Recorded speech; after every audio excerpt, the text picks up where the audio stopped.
Assalamualaikum warahmatullahi wabarakatuh. Ohayo gozaimasu. Perkenalkan, kami dari kelompok 8 akan mempresentasikan tentang Japanese Traditional Culture atau budaya tradisional Jepang. Di sini saya Fajar Al-Fadli dengan NPM 078. Saya Aprilia Nurmauli dengan NPM 086.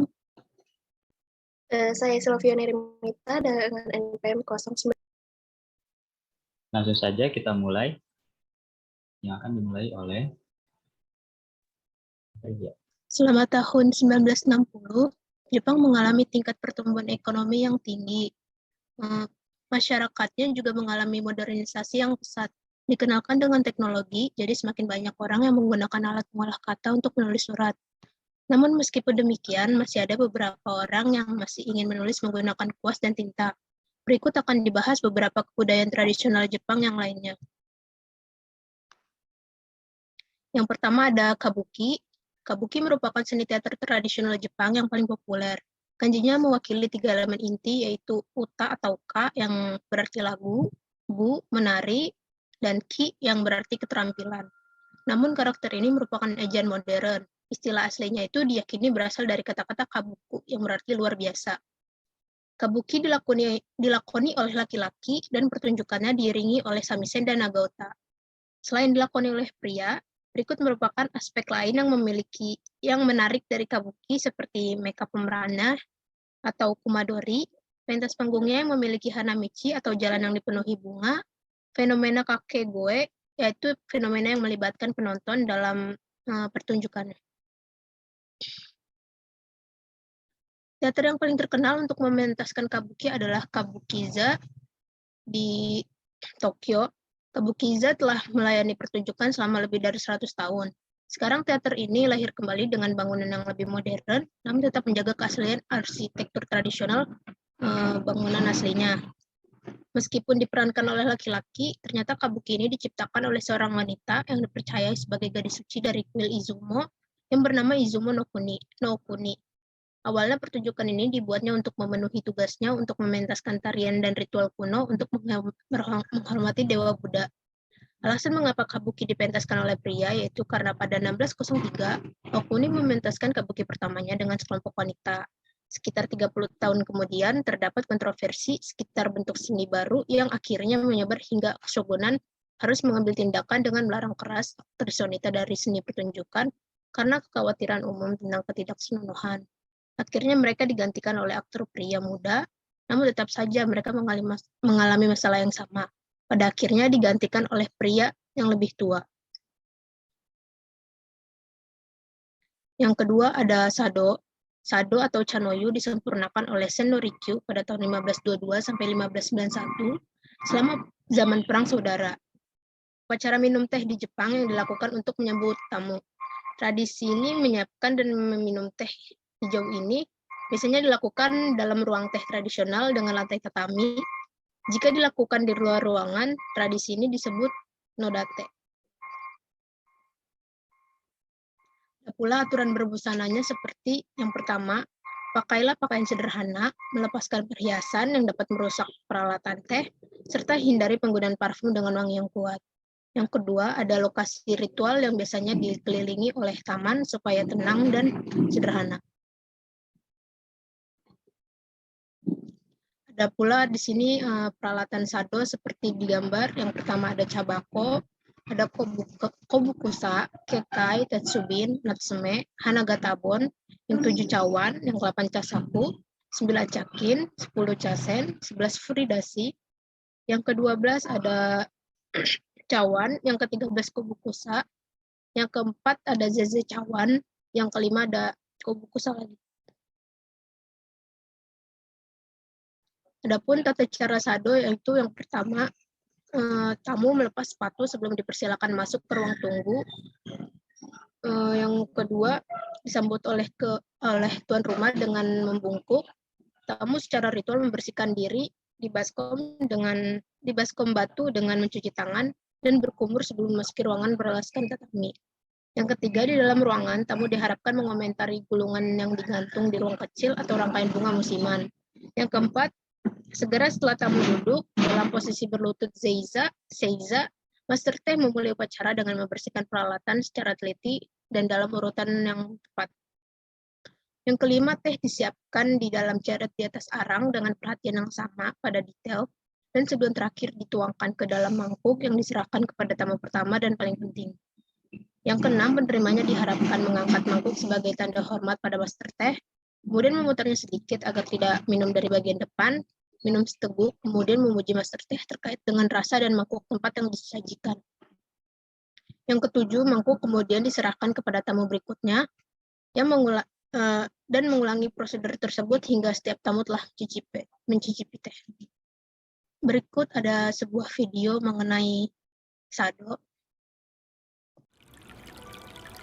茶の湯とは、ただ湯を沸かし茶を立てて、飲むばかりなることと知るべしってことなんです。お湯を沸かして、お茶を立てて、飲むだけのことなんです。たったそれだけのことなんだけど、清めてある綺麗なはずのものをもう一回清める。茶碗だって洗ってあるし、それをもう一回清める。それは相手に対する思いやりですよね。で、そうしてくれることを客は見て、あ、こんなにも大切に扱ってくれてるんだなってありがたく思う。で、気持ちが一つになっていくわけ。それからこう、一つのテーマに沿った物語が始まる。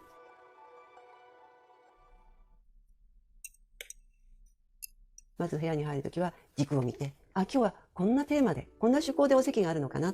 で、花を見て、あ、こんな花がもう咲き出したなっていうのを知り、釜を見て、あ、釜がよく起きてるな。美味しいお茶が立ちそうだなって言って、お客様は座るんです。日本の感覚っていうのは省略の美なんですよ。盛り込むんではなくて、削って削って、これ以上削れないっていうところに、却下を見るっていうところが楽しみ方なんですね。だから一輪の花の向こうに咲き誇る姫沙羅の木を想像できたら最高なんです。竹、ヨーヨー、清風を起こす。あ、暑い時期になってきたから、涼しげな風を。もう昔はエアコンとかないじゃないですか。暖房もエアコンも空調がない中にいて、だからせめて、イマジネーションで涼しさを感じるように、暖かさを感じるようにっていう工夫がそこに現れています。抹茶っていうものはですね、一番古い喫茶法なんです。で、中国で始まったんですけれども、もう本当に古い喫茶法で、中国でももうやめてしまったんです。今は抽出という形の飲み方しかしてない。煎茶にしろ、ウーロン茶にしろ、紅茶にしろ、コーヒーにしろ。で、抹茶っていうのは茶葉を粉末にして攪拌して飲むという本当に原始的な飲酒法なんですよ。それがなぜ残ったかっていうのは茶道という形を取ったからなので、私たちがやめてしまったらこの古い喫茶法がなくなってしまうんですね。ないところに物を見るなんていうのは日本的な考え方なんですよ。空白に物を見るってとっても日本的な考えで、絵画もびっちり描くんじゃなくて墨絵のように空白にないものを見るっていうことを、感覚を知ってもらいたい。まどろっこしいような所作でも本当に合理的に考えられて無駄が全くない動きなんですよ。こうやって締め切った中で、外界から遮断された中で自分の中にずっと入っていくって、瞑想みたいなものの世界をもっと楽しんでいっていただけたらいいかなって。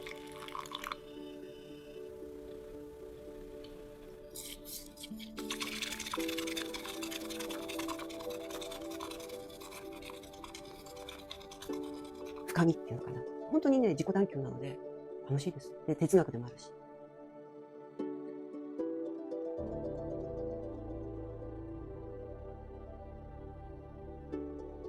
だから若い人たちにこういうことに誇りを持っていただいて、形を覚えるだけではなくて、そこに載せていった昔の教えみたいなものを探求していっていただければいいかなと思います。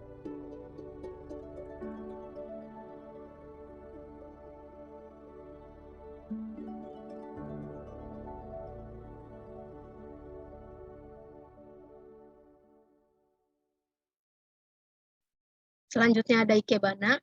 Ikebana merupakan seni merangkai bunga dengan memanfaatkan berbagai macam bunga, tanaman, dan rerumputan. Rangkaian bunga ini sengaja dibuat untuk dinikmati keindahannya. Disebutkan bahwa kesenian Ikebana adalah kegiatan merangkai bunga yang mengacu pada 3 titik yang mewakili langit, bumi, dan manusia, serta dipercaya memiliki nilai spiritual.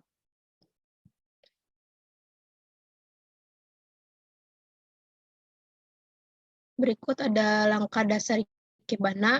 Yang pertama, menyiapkan dan memotong bagian bunga. Yang kedua, memilih vas bunga yang tepat. Yang ketiga, membersihkan vas rangkaian bunga. Yang keempat, mengisi vas dengan air bersuhu kamar. Yang kelima, menata bunga sesuai ukurannya.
Lalu yang keempat ada tanka. Tanka artinya puisi pendek berkembang di Jepang sejak abad ke-7.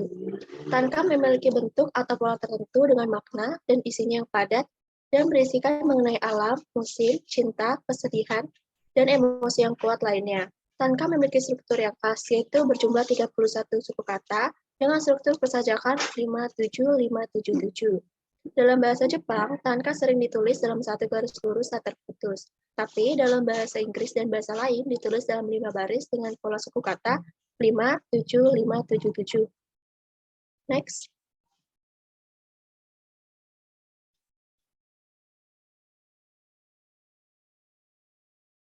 Tanka menjadi satu-satunya bentuk puisi dengan gaya bahasa sehari-hari yang tetap bertahan selama 1200 tahun. Dan dengan alasan tersebut, maka tanka dianggap memiliki arti yang sama dengan waka, karena menggunakan gaya bahasa dan bahasa yang mudah dipahami oleh pembaca puisi Jepang.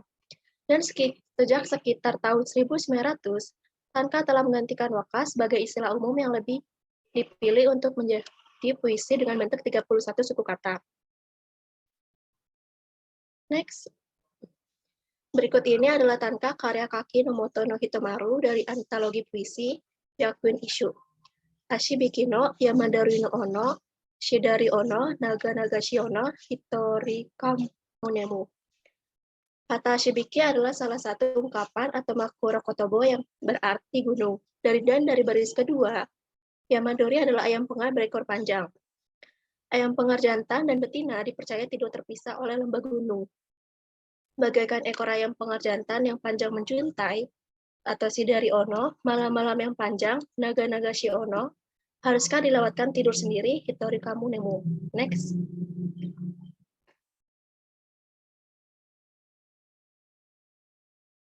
Next. Oke. Yang kelima ada haiku. Haiku merupakan sebuah puisi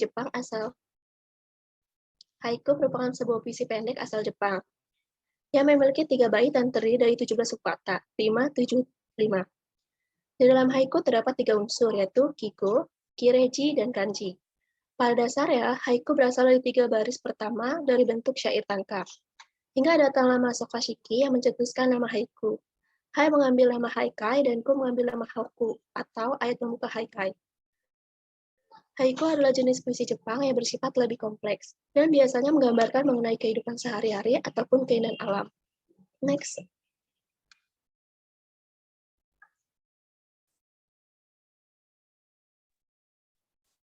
Boleh dilanjut? Berikut ada beberapa contoh haiku. Yang pertama ada dari Matsubashi, Furuikeya, Kawazu Tobikomu, Mizuron Oto. Kolam tua, seekor katak melompat masuk, suara air.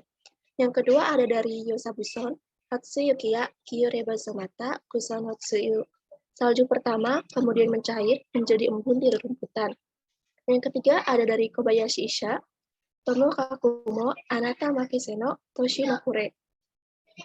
Bagaimanapun, aku serahkan sepenuhnya padamu di penghujung tahun. Lalu yang terakhir ada dari Masoka Shiki, Natsunosuki, Chochinoki, Shima Takana. Bulan musim panas, ada banyak lentera kertas di jalan.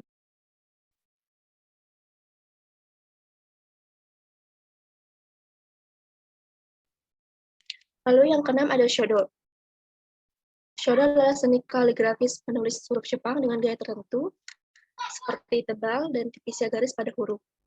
Pada awalnya, shodo hanya mengutamakan keindahan tulisan saja, namun sekarang berkembang mengarah ke sebuah seni. Shodo diperkenalkan di Jepang pada abad ke-17 bersama dengan penyebaran agama Buddha dari India menuju Korea, Cina, dan Jepang. Pada waktu di mana kitab-kitab suci agama Buddha sudah ditulis dengan huruf kaligrafi Cina saat agama tersebut diperkenalkan di Jepang. Shodo yang dalam bahasa Jepang memiliki arti the way of brush atau cara menulis. Dan bila diterjemahkan ke dalam bahasa Indonesia berasal dari huruf kanji kaku dan kanji michi. Shodo merupakan salah satu bentuk seni yang telah dipelajari selama lebih dari 3.000 tahun yang lalu. Next.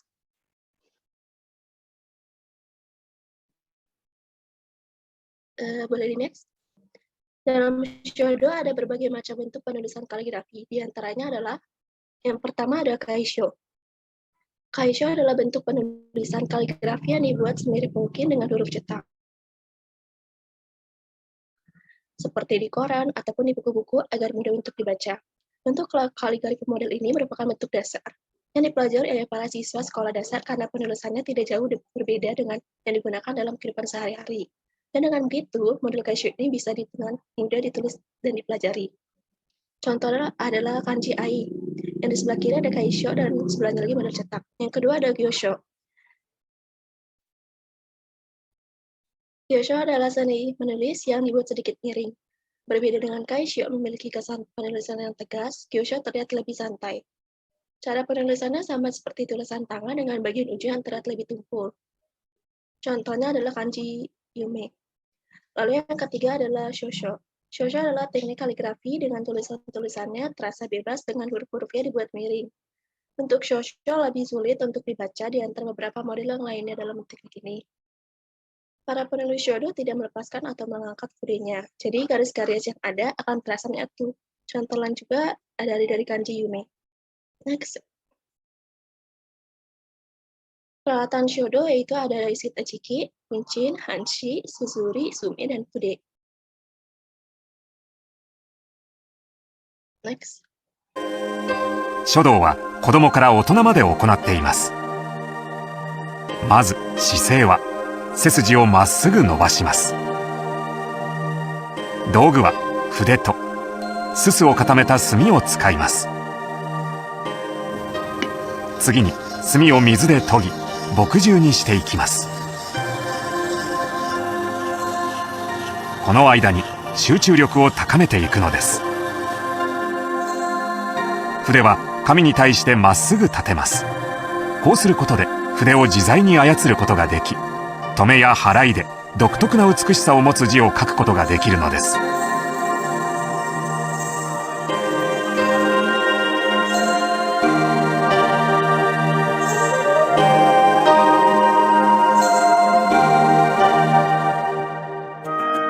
日本では美しい字を書くことが美徳とされており、多くの人が書道を学びます。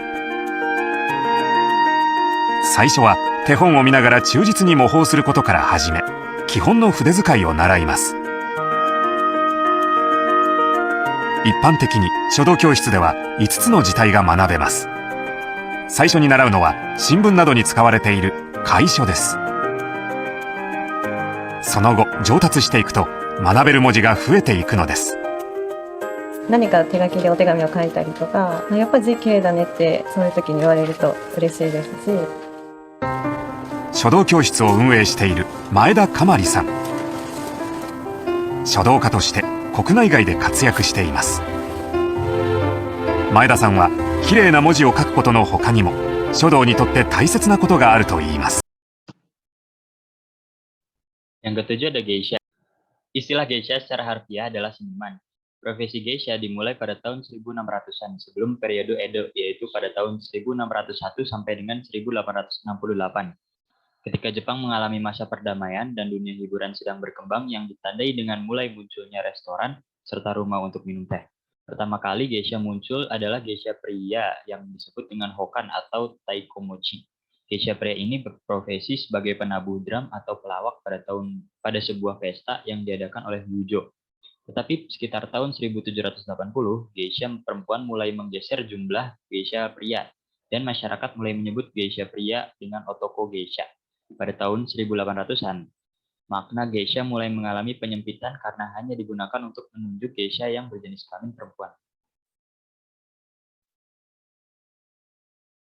Lanjut. Geisha kebanyakan berasal dari keluarga miskin yang kemudian dilatih di rumah geisha atau okiya. Sebelum menjadi geisha, terlebih dahulu menjadi maiko. Seorang maiko memiliki peran yang tak jauh beda dengan geisha. Yang membedakan antara maiko dengan geisha ialah tata rias dan kimono yang dikenakan ketika berada di kedai teh. Keuntungan menjadi geisha adalah, satu, diberikan pendidikan dan dilatih secara artistik. Yang kedua, dibebaskan dari tugas rumah tangga, bahkan tidak ada waktu untuk melakukan hal itu.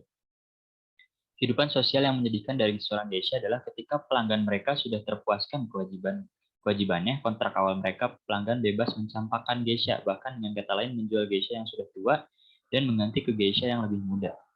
Berikut adalah video tentang geisha.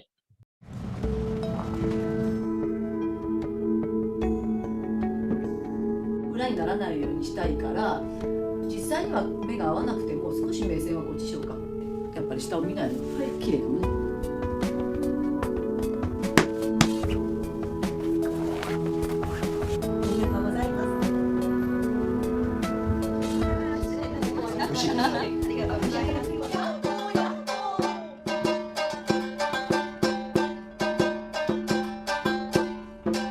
じゃあ後ろを向きながら待ってみましょう。それでご挨拶をして。